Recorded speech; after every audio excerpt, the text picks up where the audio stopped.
What's up, guys? It is Sam here from Market Movers, and today I'm going to go all in on Unity stock.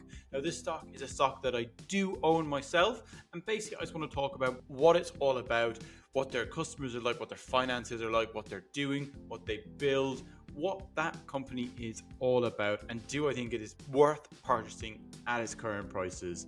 So guys, it's been a while since we kind of did it all in on an individual stock. So guys, if you do like these kind of videos, do hit the like button and do hit the subscribe button. It does help us out an awful lot. And do check out the links down below in the description for Caffe Pompeii and also for 35mm vintage. So guys, without further ado, let's get straight into the video and basically explore what is Unity stock all about.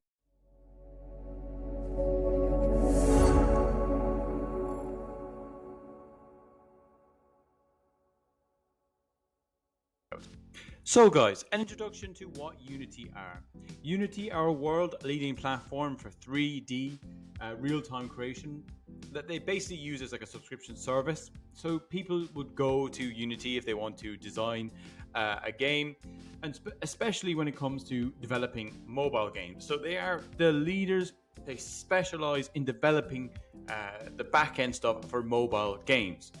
So this is kind of where their business comes in. So they're a platform for designing and monetizing virtual augmented reality and 3D experiences, mainly in games, but recently they're expanding their business into the media, construction, and also automotive as well. So the last three are massive expansion areas. It's only just began. So this is going to be a huge thing over the next few years and continually to create more growth vectors for Unity software. So if you're thinking about all the games that they do, like you're looking at something like Clash of Clans, all them sort of things, a lot of these would be based off Unity software and development. So yeah, look, it's interesting from that point of view, and also it's very exciting that they are branching into other areas as well where they can grab more and more market share. So basically, like, how do they make money? Like, how does Unity software go about making money? So if you want to use and build on their software, basically it's a subscription service, which is very similar to like Shopify. You're spending every month just to use their platform. And this adds up to around 30% of the sales of the company. And then you're looking at operate solutions. So basically, if you monetize your game, and then it is usage based, that they take a percentage of the sales, which is 61% of their sales. So this is very similar to Shopify. So Shopify will take a percentage of your sales for basically using the Shopify merchant, and they will say, depending on what plan you're on, just for the sake of the plan that we use, they take 2.2% of our money that's deposited into Shopify as a fee.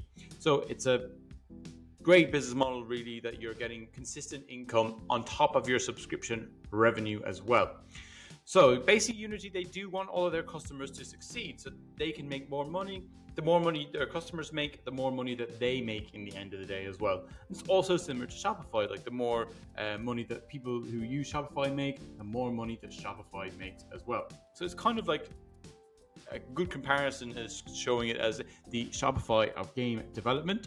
And also 9% of their revenue will come from their asset store. So it's basically just a marketplace for developers to sell add-ons, to sell different things here and there that you can purchase and bring it into your, say, environment on Unity, and you can use the stuff that you do purchase, like, to basically improve and develop upon your game.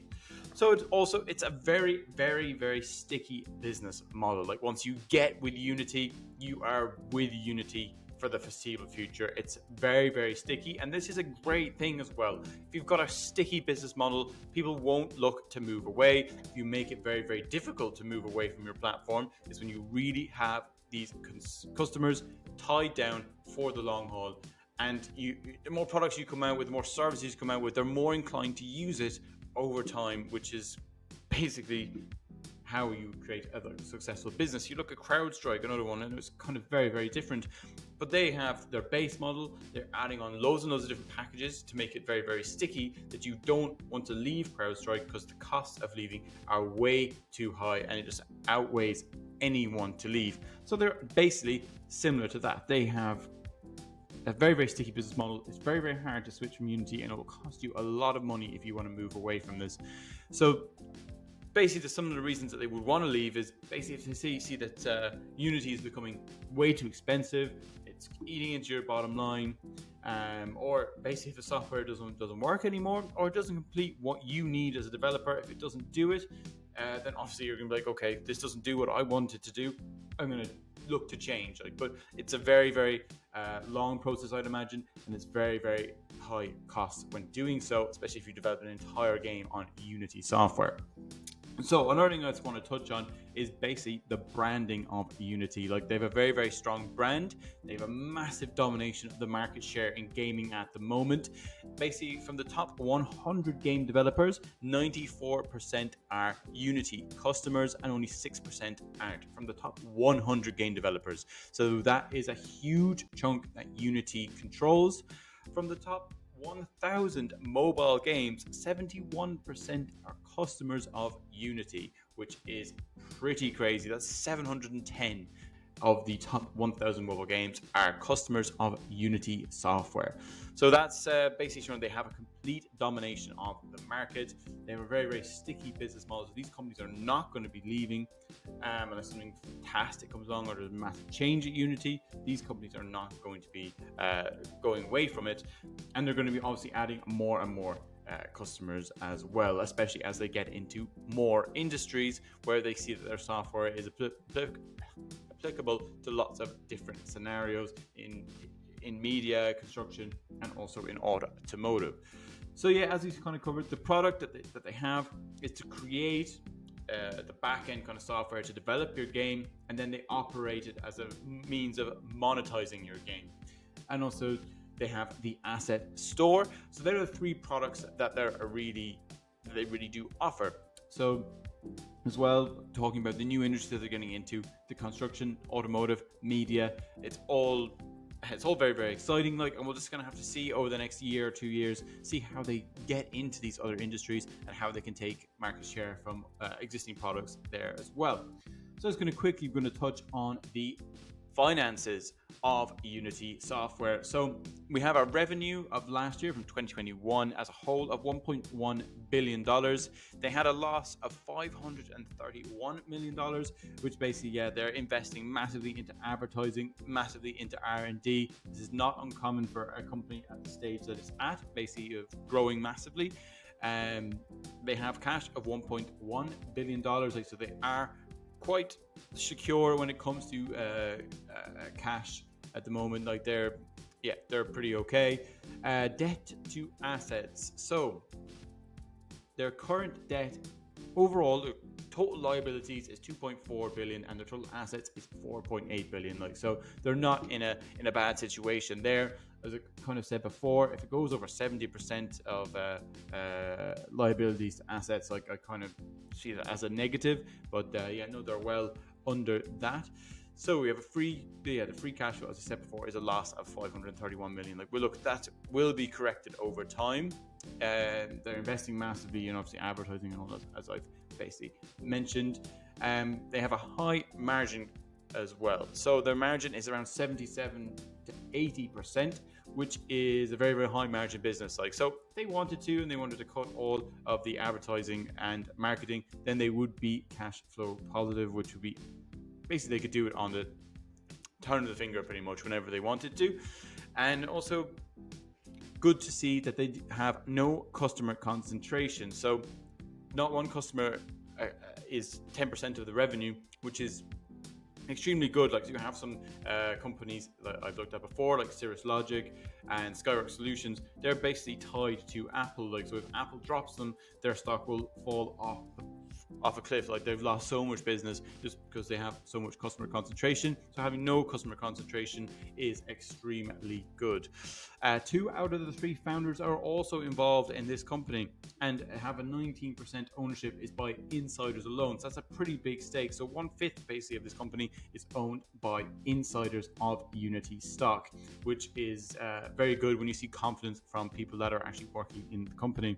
So there's a couple of risks as well that come with this company. The negative EPS, which doesn't really seem to be becoming positive anytime soon. It could be 2-3 years away. The negative cash flow is also a risk as well. And dilution of stock.